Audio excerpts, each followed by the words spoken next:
Do you find yourself consumed with fears, worries about how other people might think of you, how they might respond to you?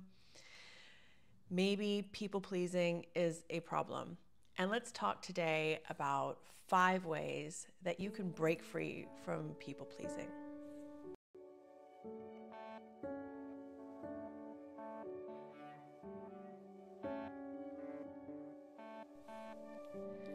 Hi, I'm Jessica Johns Green. I'm a licensed professional counselor. I practice in Texas. And if you're here, thank you so much. Let's talk about people pleasing today.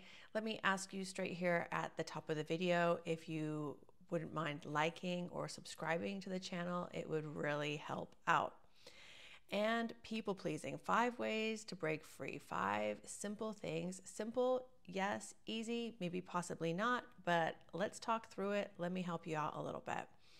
I feel like many people, I have had to work to break free from my own people pleasing. So I'm talking to you not just as someone who wants to help, but also as someone who has struggled, sometimes can continue to struggle with these worries and concerns about what other people are thinking, and that affecting either my mood or my behavior, getting very confused and thrown off my own center.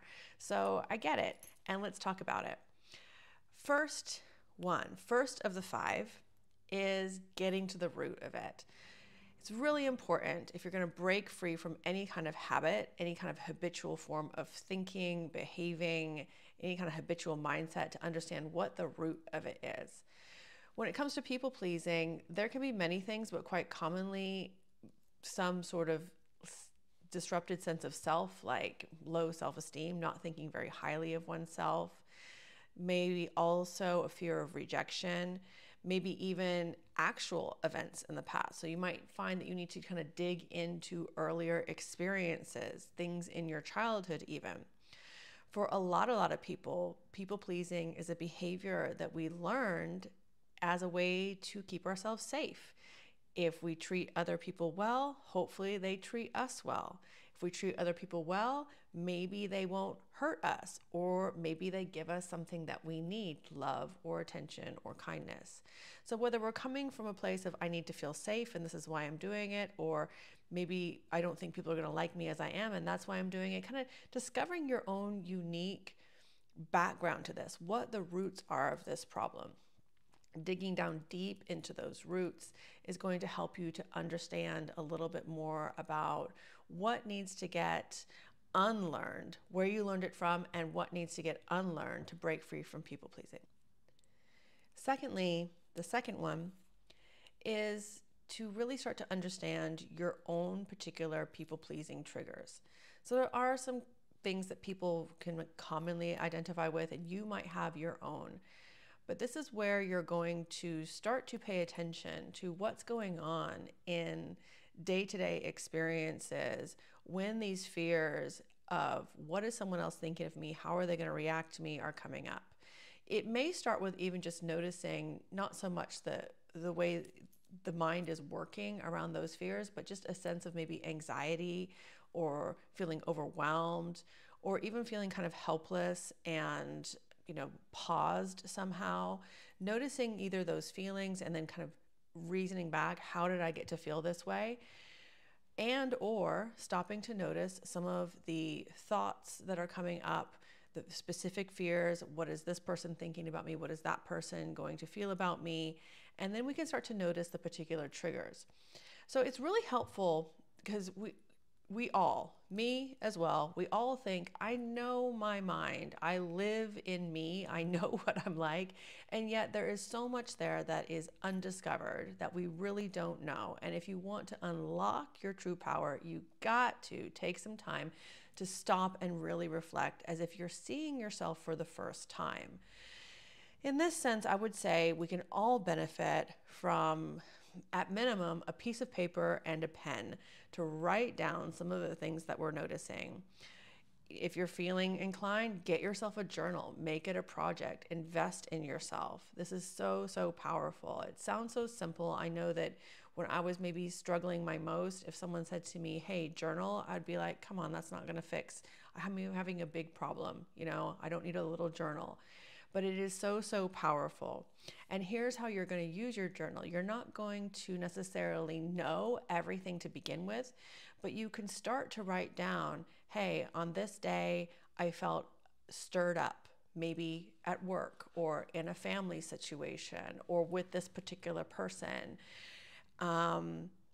Maybe you're not even with that person. Maybe you're at home or in some other situation in your car or whatever, and you notice your mind thinking about, oh, I need to do this, or they asked me for that, or they're thinking this, or I heard them say that. Start to just write down and look for those three components. The three components are, what is the event that's triggered it? It could be a real event, or it could be something that you're imagining will happen. What are the thoughts that you're having about it? So that's the particular way that your mind is shifting through that. And you'll be surprised. There's many, many things in our thinking that just go unquestioned, and you'll realize, wow, this is a real thinking habit. And then we can get to the next step. And the third thing, so the event, real or imagined, the thoughts, and then the emotions, what comes after, you know, or maybe we notice the emotions first, start from there and then reason back to the other things. Your anxiety, you're feeling very stirred up, very uncomfortable. It might even be a physical sensation, feeling very hot. So getting down into those individual triggers, and for me, there is really no substitute for writing it down. Of course, I'm saying pen and paper. Look, I'm kind of old school like that. I have had clients who have had great success using an app on their phone or keeping notes digitally, but definitely the act of writing it down forces us to think a little bit about, what am I missing here? What am I noticing, and what am I missing? And it helps you get deeper into those triggers that are affecting you. So the third step is about setting healthy boundaries. Hey, let me give you the tough news right now. If you're going to stop being a people pleaser, it means that you have to stop pleasing everybody. And I say that with a smile because, you know, that it makes sense, but it is way easier said than done. With your journaling, after you start to notice some of your particular ways of thinking, the triggers for you, the situations, you're also going to start to notice when you are overstepping your boundaries. And it would be worthwhile taking some time to think really specifically about what my boundaries are. What are the occasions that I have been engaged in people pleasing, and what are my boundaries around those kind of situations? So it may be, hey, this particular relationship I have, this person always asks this, and this is me, and it gets to this point and I don't feel comfortable anymore. I don't feel good. I feel overwhelmed by it. It may be a work situation. Work is a very common place where we can feel these people-pleasing forces at work. Are you prepared to, you know, give that little bit extra when you're asked, or do we have to learn to say no? That's a big bit in these boundaries, is once you decide where your boundaries are, to practice saying no. And I use the word practice very purposefully because oftentimes, if you've been stuck in a habit of people pleasing, saying no is something that is so tough. And I would say start practicing in small situations. You know, don't worry about going straight to the final boss level immediately. Think about those small situations. You know, maybe a good example is I run into a lot of people who struggle with people pleasing. And when we talk about just normal day-to-day life stuff, like let's say you go to a cafe and they give you the wrong lunch, or you're ordering your coffee, they give you the wrong coffee. It's really common for a lot of people who struggle with people pleasing to just be like, oh, I don't want to cause any trouble. They might get upset at me. I'm just going to eat it. I'm just going to take it. I'm not going to say anything. This is actually the perfect testing ground to practice saying no, saying this isn't what I wanted and this isn't what I asked for. It's not what I paid for. And you can practice doing it in just that tone of voice, very calm, without getting angry. Oftentimes when we are establishing our boundaries and we have a habit of people pleasing, we're really scared that our boundaries are going to seem aggressive, we're going to seem really angry, we're going to seem mean. And again, that might go back to that, you know, that step one, the roots of it, the things that we've seen in other people that wasn't really healthy boundaries, probably. You know, if people pleasing has been the result, those things weren't really healthy boundaries. Setting boundaries in a healthy way sounds just like that. Hey, this isn't what I ordered. Would you mind getting me the correct thing? And when you do it in that very just assertive way, not aggressive, just assertive, not even passive, maybe watching how much you say, I'm sorry for things that are not really your fault. And notice that the feedback that you'll get instantly in those kind of situations is really helpful and confidence building, that most of the time people will come back with, oh yeah, no problem. You know, and then we can build on that into situations that are maybe a little bit more triggering. So maybe those work situations, and then into our deeper personal relationships, the ones where we're more, emotionally involved. Slowly, slowly, slowly building that habit of, hey, I hear that you're asking me this or you're giving me that, and I really can't, or I don't want, or this is where my boundary lies. Really resist in that kind of over explanation. You know, going back to the cafe or the coffee shop example, like, you don't need to explain that you don't like, I don't know, whatever's in it, onions or the kind of milk or what. You don't need to explain that. Just, hey, this isn't going to work for me. And saying it really calmly, and just like you would talking to someone that is calm back with you, and practice in that way. The fourth thing is about self-care, because as I said at the very start, these things are simple, but they're not easy. And your body is definitely going to be responding with feelings of threat and anxiety as you challenge some of these habitual ways of thinking and behaving. So you might be feeling like emotionally you're super, super overwhelmed, even if you can see logically, intellectually, that what you're doing is really healthy. So your self-care, really thinking about, am I doing my best to tune into myself, so I can meet my body's needs?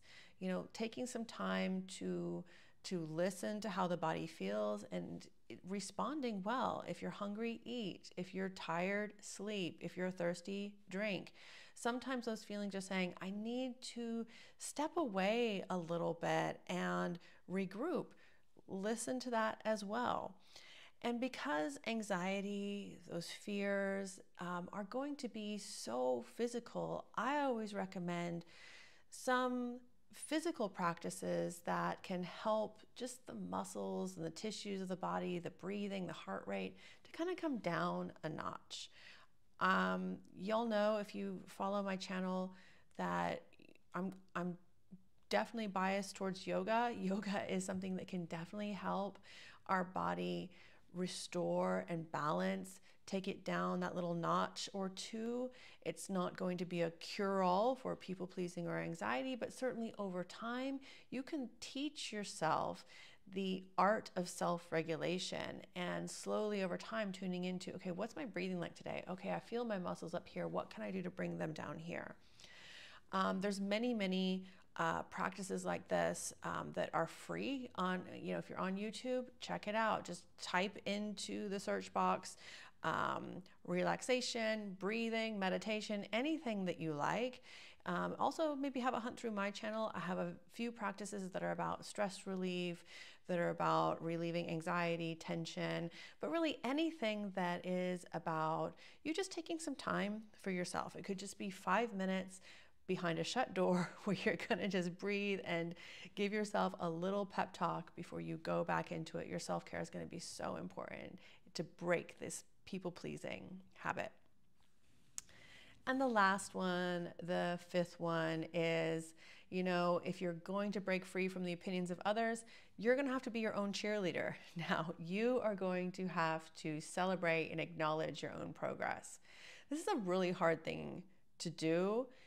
It's a really hard thing to break the people pleasing. It's also then really, really hard to shift away from, I need that validation from others. I'm going to try to find it for myself.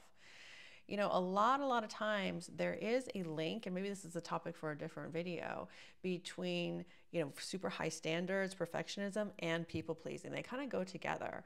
And what we can end up doing internally is kind of holding out on giving ourselves a congratulations or a pat on the back for good effort or doing our best because we haven't done it all perfectly, you know, and that's going to be super complicated if people are also like, hey, you used to be able to do this for me and now you're not, and they're seeming a little bit like annoyed by that.